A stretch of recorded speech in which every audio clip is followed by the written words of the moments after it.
আসসালামাইকুম প্রিয় শিক্ষার্থী বন্ধুরা, আজকে ক্লাসে আমরা আলোচনা করতে চলেছি একজন রোম্যান্টিক পোয়েট। কে বলো তো?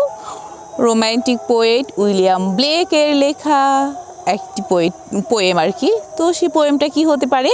আমরা নিশ্চয় প্রকৃতি দেখে বুঝতে পারছি। আসলে পোয়েমটা হচ্ছে দ্য টাইগার।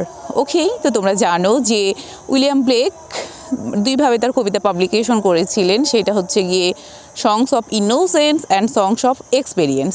তো এর আগে আমরা সংস অফ ইনোসেন্স থেকে ল্যাম্প কবিতাটা কিন্তু পড়েছি, এবং তার ঠিক কন্ট্রাডিক্টরি আরেকটা কবিতা হচ্ছে কি দ্য টাইগার। তো আজকের ক্লাস আমরা আলোচনা করব দ্য টাইগার।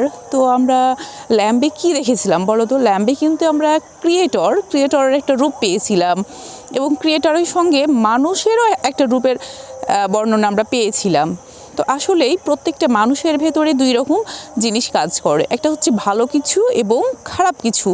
তো তোমার মধ্যে কোন জিনিসটা বেশি কাজ করে, ভালো কিছু আর নাকি খারাপ কিছু? প্রত্যেককেই কিন্তু এই যে মানে আত্মার মধ্যে দুই রকম ফিলিংস রয়েছে, এবং আমরা দেখব যে আসলে ক্রিয়েটরও কিন্তু দুই রকম বিষয় নিয়ে করেন। তোমার ক্রিয়েটরকে আমরা কিন্তু অনেক সফট, অনেক দয়ালু, দ্যাট মিনস অনেক কাইন্ড দেখবি। আবার কি দেখি, ক্রিয়েটরের কিন্তু একটা ভয়াবহ রূপও রয়েছে। যদি তুমি ক্রিয়েটরকে বিট্রে করেছো, তাহলে কি তিনি তোমার জন্য অনেক বেশি ভয়াবহ, অনেক বেশি মানে রুড আর কি। সে বিষয়টা আমরা আজকের কবিতা টাইগারে দেখে নিব। তো টাইগার মানে বুঝতেই পারছো যে এখানে অনেক বেশি স্ট্রেংথ বা স্ট্রংনেসের একটা ব্যাপার রয়েছে। এবং টাইগার আসলে কবিতাটা কি বলছে, তো চলো আমরা দেখে নেই। আসলে নর্মালি আমরা জানি টাইগার লিভ করে কোথায় বলো তো? টাইগার লিভ করে ফরেস্টে, কোনো বন জঙ্গলে টাইগার বসবাস করে। তো এখানে টাইগারকে একজন চাইল্ড প্রশ্ন করছে। চাইল্ড বলতে একজন শিশু, যেখানে ল্যাম্প কবিতাতেও একজন চাইল্ডই প্রশ্ন করেছিল যে কে তোমাকে সৃষ্টি করেছে, তেমনই টাইগার কবিতাতেও কিন্তু তাকে প্রশ্ন করা হচ্ছে যে কে তোমাকে সৃষ্টি করেছে। এবং শুধু টাইগার সৃষ্টি করেছে এইটুকুই বলা হয়নি, বলা হয়েছে যে আচ্ছা টাইগার, তোমার যে চোখ, টাইগারের চোখের কথা প্রথমে বলছে। টাইগারের চোখের মধ্যে কি রয়েছে?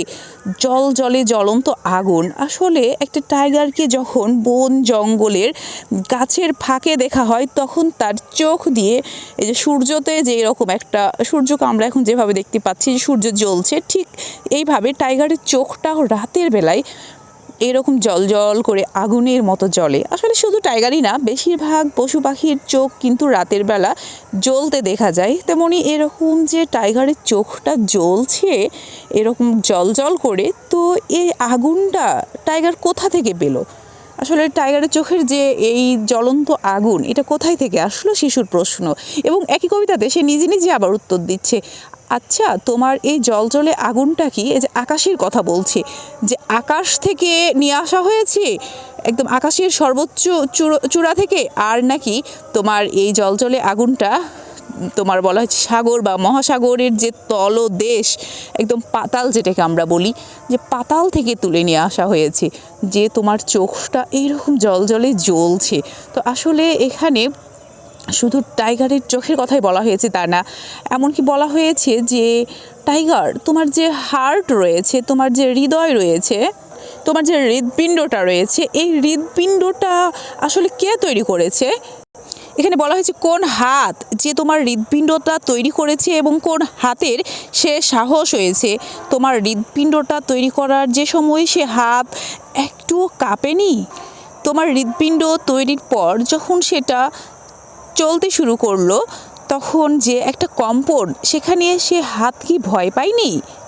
আবার বলা হয়েছে কোন পা যেটা তোমাকে বহন করছে, সে পা কি একটুও ভয় পায়নি তোমাকে বহন করতে?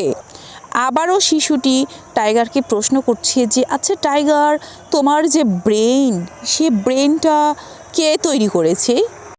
এখানে চেইনের কথা বলা হয়েছে, যে সে কোন চেইন, যে চেইনের শেকল এই সাহস করেছে তোমার ব্রেন তৈরিতে।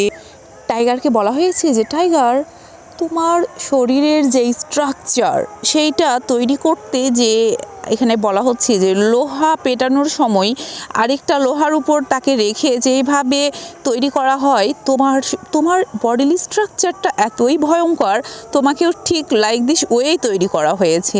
তো তোমাকে যিনি তৈরি করেছেন, আচ্ছা তিনি কি একটুও ভয় করেননি বা তিনি কান্না করেননি, অথবা এত দুঃসাহসিক একটা কিছু তৈরি করে তিনি হাসেননি? এইরকম প্রশ্ন কিন্তু শিশুটি বারবার টাইগারকে করে যাচ্ছেন এবং লাস্ট পর্যন্ত তিনি নিজে অ্যান্সার দিয়েছেন যে আসলে আবারও মানে আমরা ল্যাম্প কবিতাতে যে লাইনটা পেয়েছিলাম যে হু মেড দি, কে তোমাকে তৈরি করেছে, তো এখানেও বলছে যে এটা কি সেই যে ল্যাম্বও তৈরি করেছে এবং টাইগার তোমাকেও তৈরি করেছে, আসলে তিনি কি একজনই ক্রিয়েটর?